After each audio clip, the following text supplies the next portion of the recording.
നമസ്കാരം. എല്ലാ മാന്യ പ്രേക്ഷകർക്കും ജയ് ഹിന്ദിന്റെ തത്സമയ ആരോഗ്യ പരിപാടിയായ മെഡിറ്റോക്കിലേക്ക് സ്വാഗതം. ഇന്ന് നമ്മോടൊപ്പമുള്ള ഡോക്ടർ KT പൗലോസ് സാറാണ്. ഹലോ സർ, നമ്മുടെ ഷോയിലേക്ക് സ്വാഗതം. അദ്ദേഹം കോലഞ്ചേരിയിലുള്ള നെച്ചുപാടം ഡെന്റൽ ക്ലിനിക്കിന്റെ CEO ആണ്. അദ്ദേഹം നമ്മോട് സംസാരിക്കാൻ പോകുന്ന ദന്ത സംരക്ഷണവും അതിന്റെ ആധുനിക ചികിത്സാ രീതികളും. ഓക്കെ സർ, സാധാരണയായിട്ട് ഏറ്റവും കൂടുതൽ നമ്മളെ എഫക്ട് ചെയ്യുന്ന ഒരു പ്രോബ്ലം എന്ന് പറയുന്നത് അത് ഈ പല്ലുകൾ പൊങ്ങി വരുന്ന ഒരു കണ്ടീഷനാണ്. അപ്പൊ അതിന് എന്തൊക്കെയാണ് ചികിത്സാ രീതികൾ ഉള്ളത്? പല്ല് പൊങ്ങി വരുന്നതിന് പണ്ട് മുതലേ ഉള്ള ഒരു രീതിയാണ് കമ്പിയിട്ട് പല്ല് താത്തുക എന്നുള്ളത്. അതായത് ബ്രേസസ് എന്ന് പറയും, ഓർത്തഡോണ്ടിക് ട്രീറ്റ്മെന്റ്.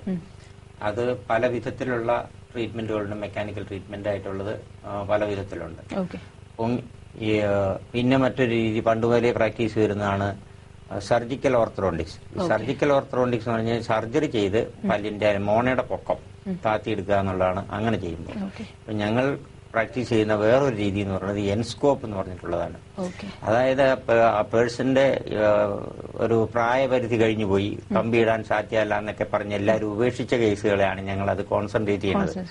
അതായത് വയസ്സ് ഒരു 20-25 മുകളിൽ പോയി പെട്ടെന്നൊരു കല്യാണം വേണം, അല്ലെന്നുണ്ടെങ്കിൽ 10-60 വയസ്സ് വരെ എന്നാലും പല്ല് പൊങ്ങിയതാണ്, മുൻവശത്തെ പല്ലിന് വിടവാണ്, അതൊക്കെ കറക്റ്റ് ചെയ്യണമെന്നുണ്ടെങ്കിൽ ഞങ്ങൾ കാണുന്നത് എങ്ങനെയാണെന്ന് വെച്ചാൽ ആ പല്ലിന്റെ ആംഗുലേഷൻ കറക്റ്റ് ചെയ്തുകൊണ്ട് അതിനെ പെർമനന്റ് ആയിട്ട് ഫിക്സ് ചെയ്ത് വെച്ചുകൊണ്ട് ഞങ്ങൾ പല്ല് കറക്റ്റ് ചെയ്ത് കൊടുക്കും. അതിനാണ് എൻസ്കോപ്പ് എന്ന് ഞങ്ങൾ വിളിക്കുന്നത്. അപ്പൊ അത് ഇപ്പോഴത്തെ ലേറ്റസ്റ്റ് ആയിട്ട് വന്നിരിക്കുന്ന ഒരു development in that line of treatment എന്ന് വേണമെങ്കിൽ പറയാം.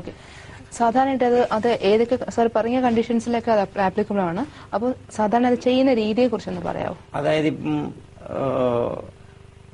പ്രായം കൂടിപ്പോയി, പല്ല് താത്താൻ വേറെ മെത്തേഡ്സ് ആരും ഉപയോഗിക്കില്ല എന്ന് പറഞ്ഞു ഉപേക്ഷിച്ചു വിടുന്ന പേഷ്യൻസ് ആണ് ഞങ്ങളെ അന്വേഷിച്ച് അധികവും വരാറുള്ളത്. അപ്പൊ എന്താന്ന് വെച്ച് കഴിഞ്ഞാല് അവരുടെ പല്ല് പൊങ്ങിയതായിരിക്കും, ആ പൊക്കോ അല്ലെങ്കിൽ മുമ്പിലത്തെ പല്ലിന്റെ ഇടയ്ക്ക് തമ്മിൽ വിടവായിരിക്കും, അല്ലെങ്കിൽ ഏതിലെങ്കിലും എല്ലാം ഒരു കാണാനാകപ്പാട് ഭംഗിയില്ലായിരിക്കും, അല്ലെങ്കിൽ കയറി ഇറങ്ങി നിൽക്കുന്ന പല്ലുകളായിരിക്കും, ക്രൗഡിങ് ഇങ്ങനെ അങ്ങോട്ടും നേരെ തെറ്റി നിൽക്കുന്ന പല്ലുകളായിരിക്കും. നേരെ തെറ്റി നിൽക്കുന്ന പല്ലുകൾ ഉള്ളപ്പോഴും പ്രശ്നമായിരിക്കും. അത് ഇതുവരെ താത്താൻ സാധിച്ചില്ല, ഇപ്പൊ പെട്ടെന്നൊന്ന് നന്നാക്കി എടുത്താൽ കൊള്ളാവുന്ന ഒരു പേഴ്സണാലിറ്റി എൻഹാൻസ്മെന്റിന് വേണ്ടി തന്നെ, അല്ലെങ്കിൽ ബ്യൂട്ടിഫിക്കേഷന് വേണ്ടിയിട്ട് ഇച്ചിരി സുന്ദരനാവണം സുന്ദരിയാവണം ആഗ്രഹിക്കുന്ന ഇപ്പോഴേ പറ്റുള്ളൂ. അങ്ങനെ വരുന്നവരാണ് ഈ പെട്ടെന്ന് ഇത് താത്തി കിട്ടണം. കാരണം കമ്പിയിട്ടുണ്ടാണെന്ന് ട്രീറ്റ് ചെയ്യാന്ന് പറഞ്ഞാൽ 1.5 കൊല്ലം 2 കൊല്ലം 3 കൊല്ലം വരെയൊക്കെ ട്രീറ്റ്മെന്റ് നീണ്ടുപോകും. അത് അവർക്ക് അഫോർഡ് ചെയ്യാൻ പറ്റില്ല, അതായത് ടോളറേറ്റ് ചെയ്യില്ല. അപ്പൊ അങ്ങനെയുള്ള ട്രീറ്റ്മെന്റ് നമ്മൾ സാധാരണ കുട്ടികൾക്ക് വേണ്ടിയിട്ടാണ് നമ്മൾ ഉദ്ദേശിക്കുന്നത്. കുട്ടികൾക്കാവുമ്പോഴത്തേക്ക് ഒരു 15-10 വയസ്സിനും ഒരു 25 വയസ്സ് വരെയുള്ളവരെയൊക്കെ നമ്മൾ ചെറുപ്പക്കാരെന്നുള്ള നിലയിൽ കണക്കൂട്ടി കണ്ട ഒരു സൗന്ദര്യബോധം ഉണ്ടാവുന്ന കാലത്താണ് നമ്മൾ ഈ കമ്പിയിട്ട് പല്ല് താത്താനായിട്ട് നോക്കണത്. എന്നാന്ന് വെച്ചാൽ അതിന് ഈ ടോളറൻസ് വേണം. അപ്പൊ പല്ല് നാലെണ്ണം പറിച്ചു കളയണം. പല്ല് പറിച്ചു കളഞ്ഞിട്ട് കമ്പി കെട്ടി, അത് അതിന്റെ ഡിഫറെന്റ് മെത്തേഡ്സ് ഉണ്ട്, പല മെത്തേഡ് ഓഫ് ട്രീറ്റ്മെന്റ് ഉണ്ട് അതിൽ തന്നെ, ഫിലോസഫി അനുസരിച്ച്. അപ്പോ അങ്ങനെ നമ്മൾ ചെയ്തെടുക്കുമ്പോ പൊക്കം താത്തിയെടുക്കാം. അത് മോണ പൊങ്ങിയത് പോലും നമുക്ക് താത്തിയെടുക്കാൻ പറ്റും അങ്ങനെ ഉള്ളപ്പോ. അതേസമയത്ത് ഇപ്പൊ എൻസ്കോപ്പ് എന്ന് പറഞ്ഞ് ഞങ്ങൾ ചെയ്യുന്ന മെത്തേഡിനകത്ത് മോണ താത്തൽ നടക്കില്ല. പല്ലിന്റെ ആംഗുലേഷൻ നമ്മൾ മാറ്റുകയാണ്. ഇങ്ങനെ മലച്ചു നിൽക്കുന്ന പല്ലിനെ നമ്മൾ ഇങ്ങനെ താത്തിക്കൊണ്ട് 4-5 മില്ലിമീറ്റർ പല്ല് പൊക്കം താത്തിയെടുത്ത് കഴിയുമ്പോഴത്തേക്ക് അവരുടെ ഫേസ് ലെവലായി വരും.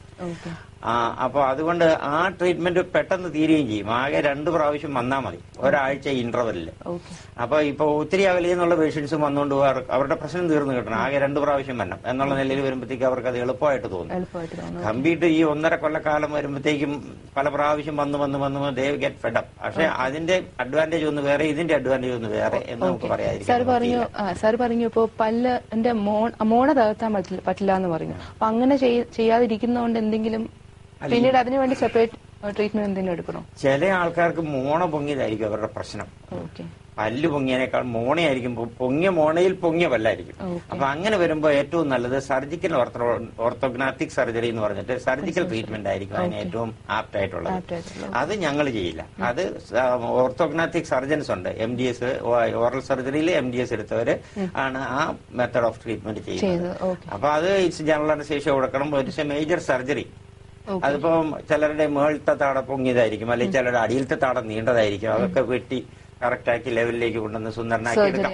അത് പക്ഷേ ഇറ്റ്സ് എ മേജർ സർജറി എന്നുള്ളത് കൊണ്ട് പലർക്കും, ഇപ്പൊ എന്റെ അടുക്ക് വന്നിട്ടുള്ള പല പേഷ്യൻസും പറഞ്ഞിട്ടുണ്ട് ഒരു സർജറി വേണ്ട ഡോക്ടറെ, അല്ലാണ്ട് എന്ത് ചെയ്യാൻ പറ്റും എന്ന് ചോദിച്ചോണ്ട് വരും. അപ്പൊ അങ്ങനെയുള്ളവർക്ക് നമുക്ക് പരമാവധി ചെയ്തു കൊടുക്കാം എന്നുള്ളതേ ഉള്ളൂ. അതായത് ഇപ്പൊ ഒരു അഡ്ജസ്റ്റ്മെന്റിൽ നമുക്ക് താത്തി കൊടുക്കാവുന്നിടത്തോളം